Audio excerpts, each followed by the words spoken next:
Assalamualaikum warahmatullahi wabarakatuh. Shalom, Om Swastiastu, salam kebajikan bagi kita semua. Baik, di sini perkenalkan, nama saya Sylvester Nanda Dardanu dengan NIM 225080107171111052. Baik, di sini saya akan menjelaskan tentang DNA dan RNA.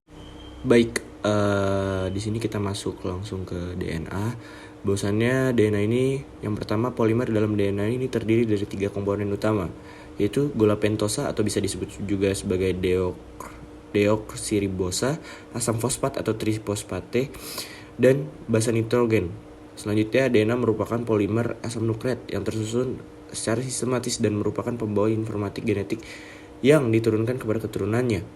Yang ketiga, polimer tersebut membentuk struktur 2 untai heliks ganda yang disatukan oleh ikatan hidrogen antara basa-basa yang ada. Selanjutnya, rantai DNA itu tersusun atas polinukleotida. Oh iya guys, jadi DNA ini biasanya disebutnya tuh kepanjangannya itu deoksiribosa nucleic acid atau asam deoksiribos nukleot atau bisa disebut juga ADN. Baik, selanjutnya kita masuk ke perbedaan eukariotik dan prokariotik pada DNA. Jadi pada eukariotik itu sebagian besar DNA-nya itu berada dalam organel yang disebut nukleus dan dibatasi oleh membran ganda. Sedangkan pada prokariotik ini DNA terkonsentrasi di wilayah yang tidak diselubungi oleh membran, dan hal itu tuh disebut nukleoid. Ya, selanjutnya kita masuk ke struktur DNA. Bahwasannya sebelumnya bisa kita perhatikan dulu gambar yang saya sediakan. Jadi bahwasannya basa-basa DNA membentuk ikatan komplementer. Dan yang kedua, terdapat ikatan hidrogen pada setiap pasangan AT. Yang ketiga, 3 ikatan hidrogen pada setiap G dan C. Yang keempat, adenin A selalu berpasangan dengan timin. Yang kelima, guanin selalu berpasangan dengan sitosin. Baik, selanjutnya kita masih melanjutkan tentang struktur DNA. Bahwasannya di sini ada tabel.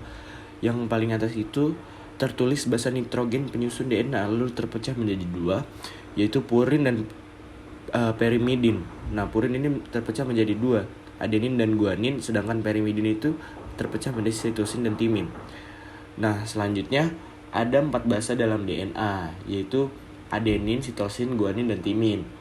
Yang kedua, adenin dan guanin adalah purin, anggota basa nitrogen dengan 2 cincin organik, dan sitosin dan timin adalah pirimidin, anggota basa nitrogen dengan 3 cincin organik. Ya, selanjutnya dapat diperhatikan gambarnya. Bahwasannya gambar ini menunjukkan tentang struktur DNA double helix dengan susunan basa nitrogen pada DNA.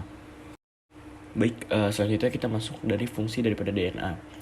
Bahwasannya sebagai fungsi dari DNA ini sebagai pembawa informasi genetik dari suatu generasi ke generasi lainnya. Dan yang kedua, menentukan proses pembentukan protein. Yang ketiga, mengontrol aktivitas dalam sel, baik secara langsung maupun tidak langsung. Yang keempat itu membentuk RNA. Baik, selanjutnya kita masuk ke RNA yang bisa kita sebut juga sebagai rinonucleic acid atau asam ribonukleat. Jadi RNA ini merupakan polimer panjang, tidak bercabang, yang terdiri dari nukleotida yang bersambung dengan ikatan 3-5 fosfodiester. Selanjutnya, RNA genetik ini memiliki fungsi yang sama dengan DNA, yakni merupakan molekul genetik yang secara keseluruhan bertanggung jawab dalam membawa segala materi genetis seperti yang dimiliki oleh DNA.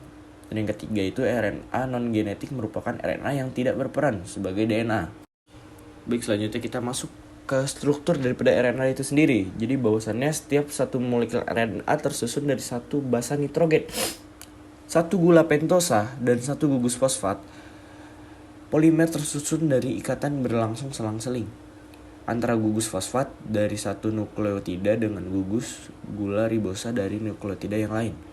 Nah, selanjutnya basa nitrogen penyusun RNA itu ada adenin, guanin, sitosin, dan urasil. Selanjutnya kita masuk ke sintesis protein. Bahwasannya terdapat 3 tahapan dalam sintesis protein ini. Jadi yang pertama itu replikasi menyangkut perangkaian secara linear satu satuan monomer monomer DNA untuk membentuk replikat atau kopi yang tepat dari rangkaian struktur DNA yang lama.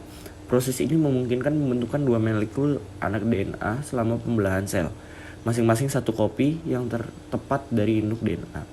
Yang kedua, transkripsi menyangkut perangkaian secara linear satu satuan monomer RNA atau ribonukleotida dengan menggunakan suatu bagian kas yang kecil atau bisa kita sebut sebagai gene dari untaian DNA sebagai model.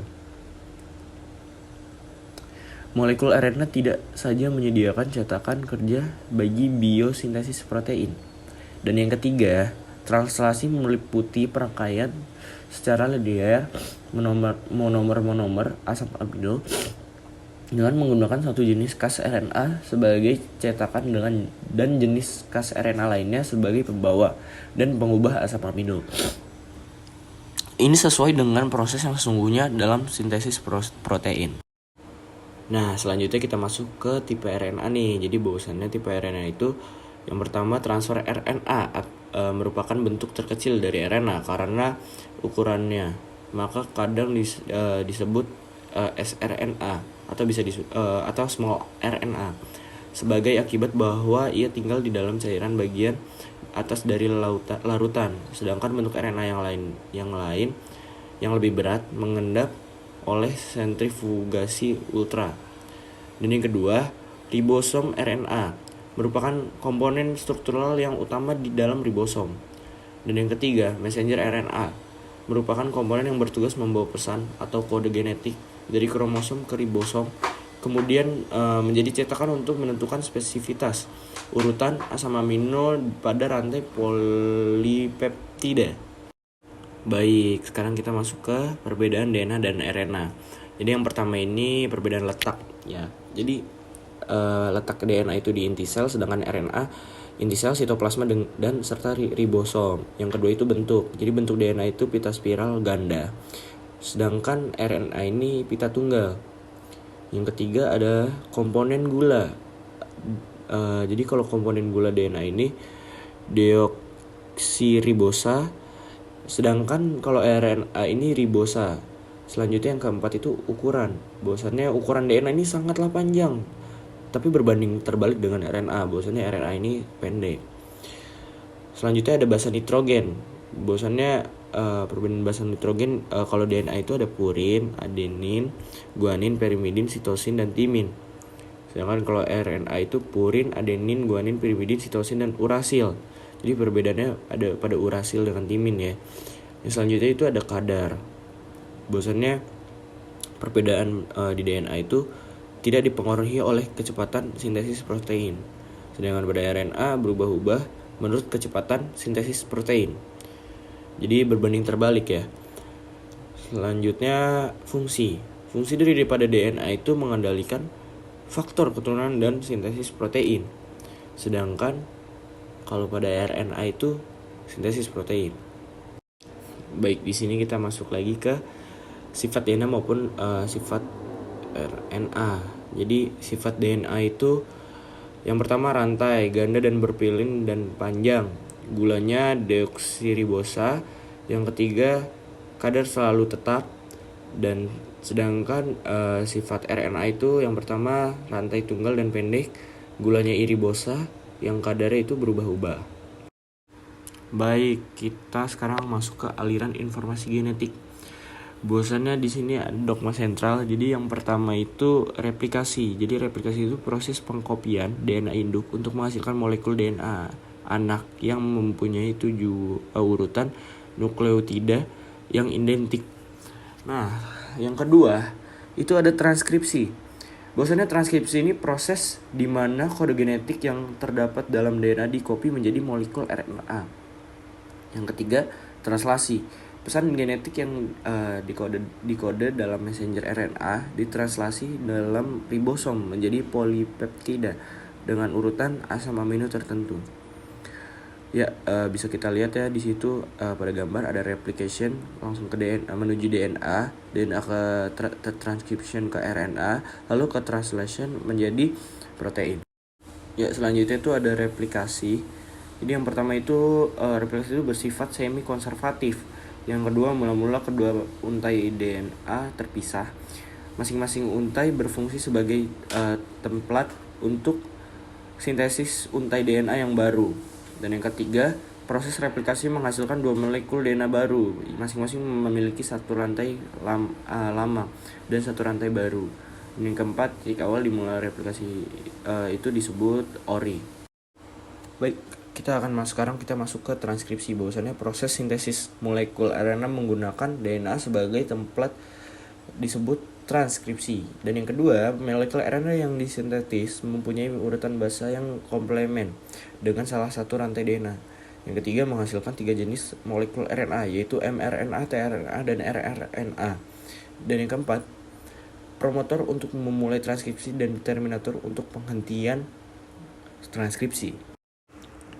Baik, selanjutnya di sini bisa kita lihat pada gambar tersebut bahwasannya terminasi menjadi inisiasi, sedangkan inisiasi juga menjadi elongasi. Hal itu terus berputar di situ. Elongasi menjadi terminasi menjadi inisiasi menjadi elongasi. Baik, selanjutnya kita akan masuk ke translasi. Jadi bahwasannya translasi itu keseluruhan proses sintesis protein yang dipadu oleh mRNA. Jadi yang kedua, proses translasi berlangsung pada ribosom dan merupakan proses sintesis protein berdasarkan informasi yang berada pada mRNA. Dan yang ketiga, proses translasi terdiri dari atas 3 subproses, yaitu inisiasi, elongasi, dan terminasi. Yang keempat, kodon AUG sama dengan kodon start, kodon UAA, UAG, atau UGA sama dengan kodon stop. Ya, bisa kita lihat ya penjelasan daripada gambar yang ada di bawah ini. Baik, dengan ini berakhirnya presentasi yang saya sampaikan. Saya minta maaf apabila ada salah kata dan kata-kata yang tidak berkenan. Wassalamualaikum warahmatullahi wabarakatuh.